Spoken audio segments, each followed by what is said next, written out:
The committee is convening for the first time this weekend. They will release their very first rankings on Tuesday night on ESPN. I will be watching. It's going to be very, very interesting. The first one's always fascinating. And part of what they do is look at resumes. And we're going to do some of that today. We're going to look at some blind resumes and compare them, and maybe that reshapes how we view them. Guys, how about I go first? I got a couple for you. All right. Team 1 is 6-1. They do not have a top 25 win. They are 0-1 against the top 25, and their strength of schedule is 39th. But Team 2 is 7-1. Their strength of schedule 36th. Their top 25 record is 1-1. They do have a top 25 win.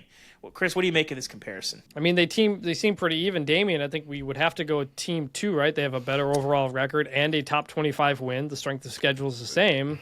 Agreed. I think we would look at that and say Team 2 is clearly the team that should be ranked higher. I don't know who these teams are. David? Perception's very interesting. Damien, do you have a guess of who either of these teams might be? Honestly, not off the top of my head. No. 7-1. Yeah. Let's see. It was a lot of cross-referencing numbers now. Now I'm trying to pull back. So I'll give you a hint. Team 1, they love helmet stickers. Ohio and State. They play up north. Team 1 is Ohio State. Okay. Team 2 doesn't really like alternative uniforms. Give me a... Plays in the middle of America also, but that is Kansas State. A team very much not really in the picture of the playoff right now. Makes you go. I've had Kansas State higher in my rankings than the polls have. Polls have not liked Kansas State this year for whatever reason. But you look at that and you think, hey, Kansas State has a pretty good case compared to Ohio State, but we don't think that because we think of Ohio State, because we think of the game against Oregon and the preseason thoughts and the idea that Ohio State might have the most talented roster in the country still weighs on our mind. And so that's a good comparison. Yeah. Chris, you'll have to remind me, though. Go ahead, Damien. I was just going to say to piggyback off Chris was saying, I just think it's a conference thing because when I look at the Big 12, BYU right now is the best team in the conference, but then it's like everybody else behind them must not be that good. Whereas it's Ohio State's in the Big 10, you've got Oregon, you've got Ohio State, you've got Penn State, so you've got a little bit more wiggle room. Chris, you'll have to remind me. I think when the committee breaks it out, you can look at top 10 wins, top 25 wins, and top 40 or 50 wins, can't you? You can do all kinds of stuff with that, but that's why we relied on strength of schedule and top 25 wins, top 25 record, because that's important. And they don't do it by the polls necessarily. They don't even necessarily do it by their own rankings. They have an SRS, a simple rating system that just generally ranks all the teams. That's not their ranking of who's the best and who's the worst, but it's a general range. They use that to create the strength of schedule. And that so when you're looking...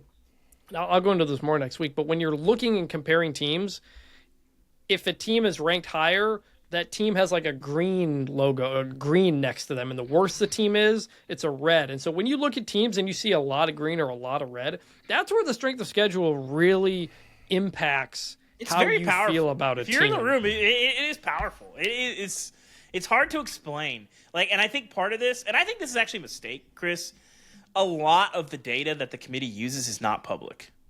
You could, in theory, find it, but they use a lot of data that is not publicly available, and I actually think that's to their detriment. It is. In a lot of cases. Today, Wednesday, there was a call with Rich Clark, the executive director of CFP, and that was asked by somebody, can you make the strength of schedule information public? And it didn't really seem like they were going to. And we've made the case to them, hey, guys, they'll trust you more if you show the data. The other thing I would say is that the committee is not a monolith. They're not unanimous in their decisions. They don't all agree that what factor is more important to me versus another. That's why it's a group. They don't all think the same thing.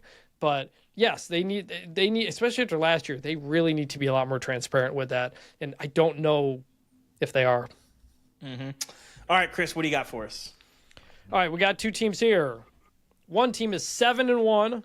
With a strength of schedule of 44, they are 0-1 against the top 25. The other team, also 7-1, strength of schedule of 24th, their top 25 record is 2-1. Which team would you prefer? Well, the resume would tell us that Team 2 you would much prefer, right? You would think. And team 2 actually, real quick, do you guys have any guesses before I reveal? I think, Chris, that I'm going to see these two teams play each other later this season. You are. It might have been spoiled in the rundown.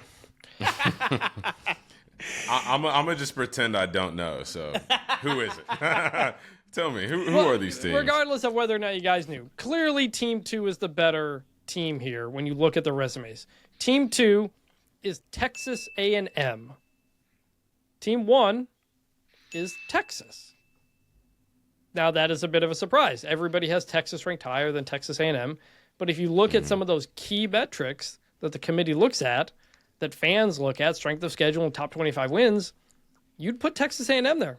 They've got 2 wins over current top 25 teams. Those teams are Missouri and LSU, while Texas is 0-1 with a loss against Georgia. Texas does not have any good wins, really, on the season. The best win is, Michigan? Yeah. I will say, and Chris, you can tell me if you disagree, but I do think, I'll give the committee some flowers here. They don't have any polls until now. I don't think the committee is influenced by preseason polls at all. And if you see the process, I think it makes a lot of sense. The polls are obviously influenced by preseason polls, and you see some of that. And that's why I think a lot of times, this is why the first reveal is always interesting, because you don't really know how they're going to treat the G5. You don't know how they view different conferences. You can get a feel for that pretty easily. But there's always like a handful of teams that are totally different than anything else in the polls because of the process is so much different. And, I've written about it in the past. I think a lot of people still think that it's 13 people in a room ranking their top 25 teams. It is not that. It is a much more convoluted process. You've got to, make the most of a lot of people that are very busy. They're, 2 days in Grapevine anyway. No, yeah. So it's a crazy process. If you haven't read, I've written about it. Chris has written about it.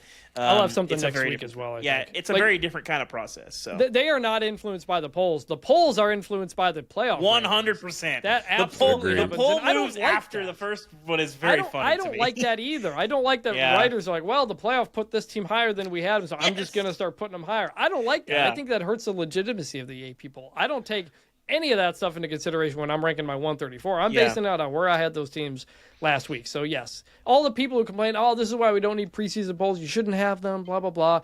The committee does not think about those. It does not have it. It doesn't do rankings until now. It's just basing on what it sees, and I think that's a good thing.